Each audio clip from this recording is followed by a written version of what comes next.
Muito bem, voltamos a falar direto da página do Jornal Visão Espírita, no YouTube e no Facebook, para mais uma gota de Espiritismo, mais uma gota de O Livro dos Espíritos. Estamos no livro segundo do capítulo 4, Pluralidade de Existências. O item é Transmigração Progressiva e nós vamos encerrar as questões desse item, 195, 196 e 196A, sem nenhuma pretensão de esgotar o assunto, porque é impossível esgotar o assunto, mas pelo menos vamos passar até a última questão desse item. Estamos utilizando o livro da editora M para o nosso estudo e convido você, se puder, a compartilhar esse vídeo, já que não tem nenhum fim lucrativo, é apenas para a divulgação mesmo da doutrina espírita. Vamos lá. 195. A possibilidade de avançar numa outra existência não pode levar algumas pessoas a persistirem num mau caminho por pensarem que sempre poderão corrigir-se mais tarde. Quando todo mundo descobrir que existe a reencarnação, isso é fato, existe. Ah, Fábio, eu não acredito. Não muda, bem. Infelizmente, não muda. Né? Já tentaram fazer isso no passado. A Imperatriz Teodora já tentou barrar o conhecimento, a funcionalidade, a existência da reencarnação e não foi possível. Já continuou existindo, sempre existiu e hoje comprovada cientificamente.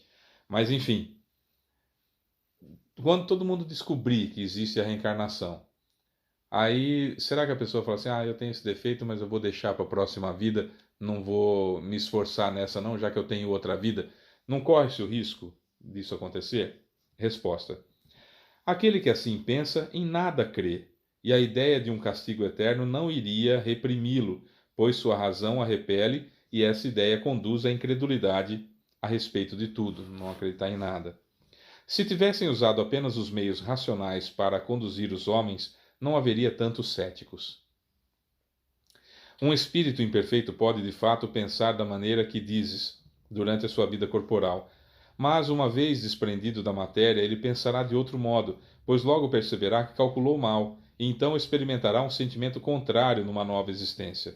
É assim que se efetiva o progresso, e eis porque encontras na Terra alguns homens mais adiantados que outros. Uns já têm uma experiência que outros ainda não tiveram, mas irão adquirir pouco a pouco. Depende deles adiantar seu progresso ou retardá-lo indefinidamente. Tem uma passagenzinha de Kardec. O homem que se encontra numa posição ruim deseja mudar o mais depressa possível.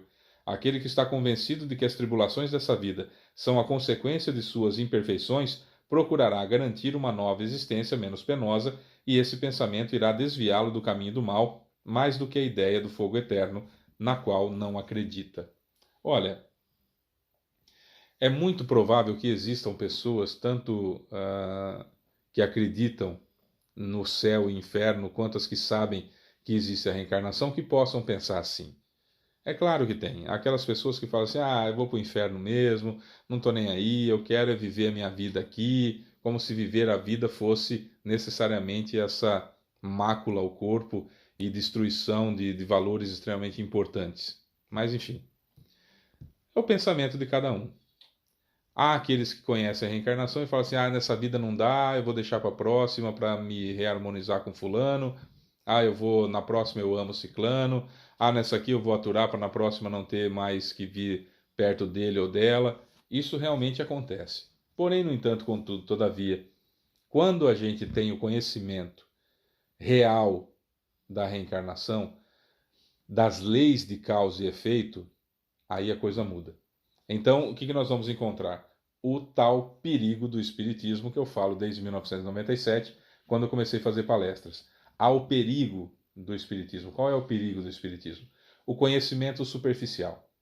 Se eu só sei que existe a reencarnação, eu vou realmente pensar dessa forma. Ah, na próxima eu resolvo, etc, etc. Quando eu conheço, entendo, compreendo as leis de causa e efeito, eu quero me livrar das minhas imperfeições o mais rapidamente possível. Eu quero evoluir o mais rapidamente possível. Eu não quero ficar devendo absolutamente nada. Eu quero sair desse planeta de provas e expiações e encarnar no planeta de regeneração. Ou eu quero continuar aqui no planeta de regeneração quando a Terra assim se transformar e não ser exilado para o planeta Quiron, ou seja lá qualquer outro nome que tenha esse planeta que vai receber os espíritos que da Terra não tem mais o que contribuir, que não pode mais ficar aqui. semelhante ao que aconteceu ao planeta que orbita a estrela Capella, quando vieram 7 milhões, segundo Edgar Armond no livro Exilados de Capella, para a Terra, porque lá passava de provas e expiações para a regeneração, e aí não tinha mais condições desses espíritos permanecerem lá. Vieram para cá para trazer a sua contribuição voluntária e involuntária para a evolução do planeta tecnologicamente e também moralmente. O fato é que, quando a pessoa pensa dessa forma, tanto faz se existe inferno para ela, tanto faz se existe a reencarnação, ela está apegada à Terra, apegada àquilo que os sentidos podem depreender, podem aprender, podem buscar, podem sentir. Vão evoluir. Assim que sair do corpo, assim que chegar numa colônia espiritual, quer passe pelo umbral antes ou não, e veja a extensão do mal que cometeram, pode ter certeza que mudam de opinião. E aí na próxima encarnação já não pensa assim.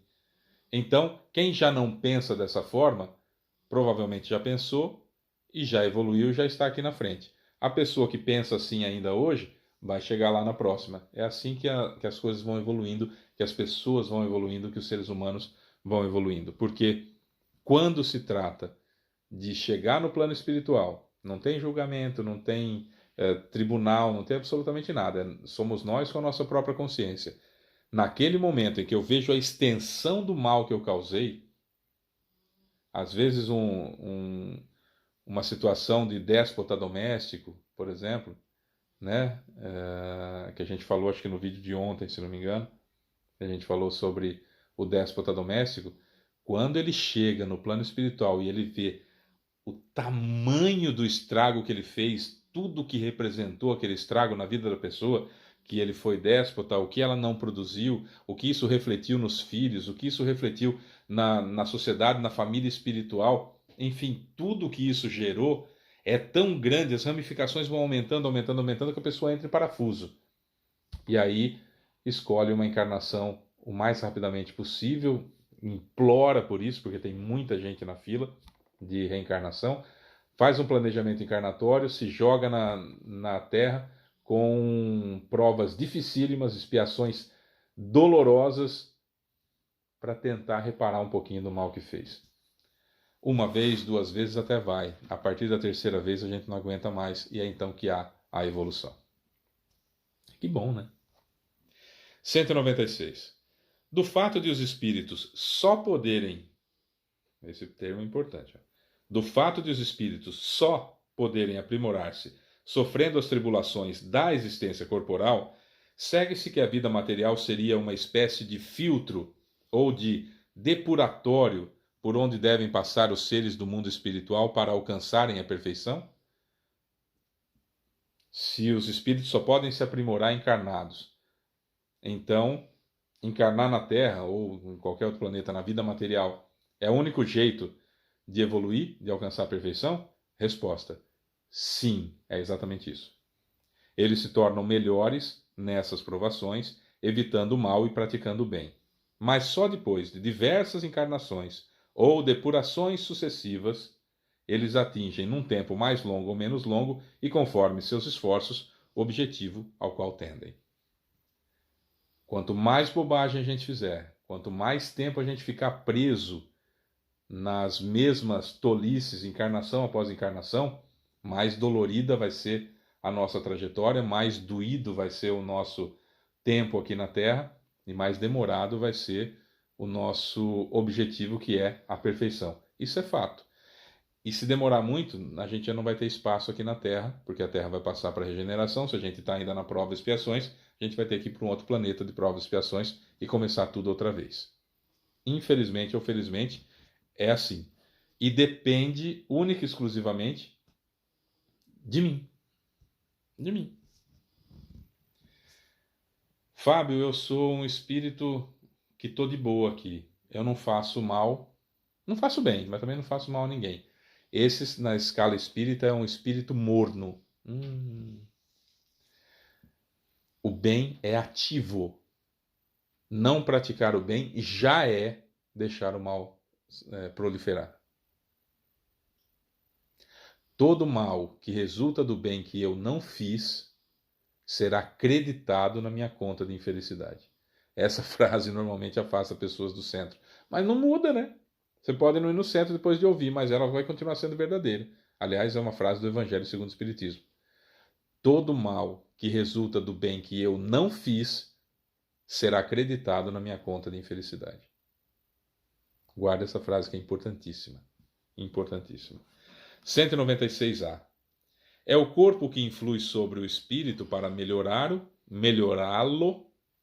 ou o espírito que influi sobre o corpo? A gente já falou disso em outros vídeos, mas tudo bem. 196A. É o corpo que influi sobre o espírito para melhorá-lo, ou o espírito que influi sobre o corpo? Resposta. Teu espírito é tudo. Teu corpo é uma vestimenta que apodrece. Eis tudo. Sempre sou eu. Ah, a carne é fraca. Pare de ser sem vergonha. Não existe. Você já viu algum pedaço de picanha estuprar alguém? É carne. Ué. Você já viu algum pedaço de picanha assaltando alguém? Não estou falando do preço alto. Assaltando alguém à mão armada? Ué. Ah, Fábio, mas que exemplo mais podre. É, mas é assim, a vida é assim. É. Feita de letras garrafais e vermelhas para a gente absorver, né? Uma explicação de Kardec. Encontramos no sumo da videira uma comparação material dos diferentes graus de purificação da alma. Ele contém o licor chamado espírito ou álcool, mas enfraquecido por uma série de substâncias estranhas que lhe alteram a essência. A pureza absoluta só é atingida após várias destilações, em cada uma das quais vai se despojando de alguma impureza. O alambique é o corpo, na qual ele deve entrar para se depurar. As substâncias estranhas são como o perispírito, que purifica a si mesmo à medida que o espírito se aproxima da perfeição. Eu não sei se nós conhecemos muito essa coisa de alambique. Nessa época era importante, porque Kardec escreveu esse livro em 1857. Para nós seria mais ou menos a seguinte situação. Nós somos uma grande luz, porque fomos criados imagem e semelhança de Deus. Então nós somos luz pura. Luz como Jesus, igualzinha à luz que Jesus tem, que cegou Paulo de Tarso. Nossa, Fábio, que blasfêmia. Primeiro, que blasfêmia não existe. Segundo, que é verdade isso. Porém, no entanto, contudo, todavia, apesar de termos essa luz grandiosíssima, nós temos por sobre ela vários cobertores que são as nossas imperfeições.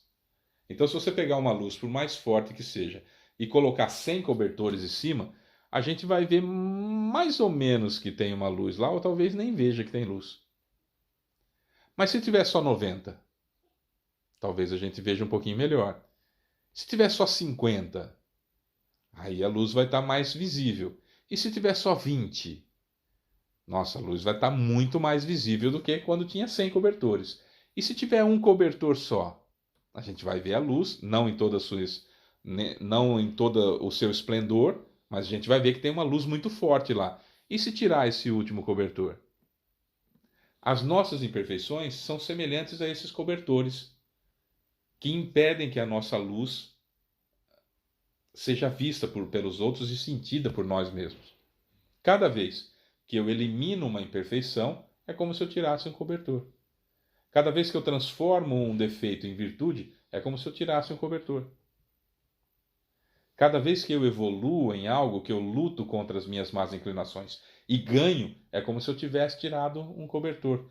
Cada vez que eu descubro que eu tenho um defeito, cada vez que eu faço a minha transformação moral, que é descobrir que está errado e paro de fazer, cada vez que eu paro de fazer, porque eu descobri que é errado, eu estou tirando o cobertor. Cada vez que eu venço a luta para domar as minhas más inclinações, é outro cobertor que eu estou tirando. E eu só consigo tirar esses cobertores, essas imperfeições, estando encarnado, no caso da Terra, ou em um estágio material em outros planetas. Percebeu? Me preparo no plano espiritual e, aqui encarnado, eu luto contra as minhas imperfeições, faço a minha transformação moral e com isso vou eliminando cada um dos cobertores até que a minha luz se resplandeça. Certo? É isso.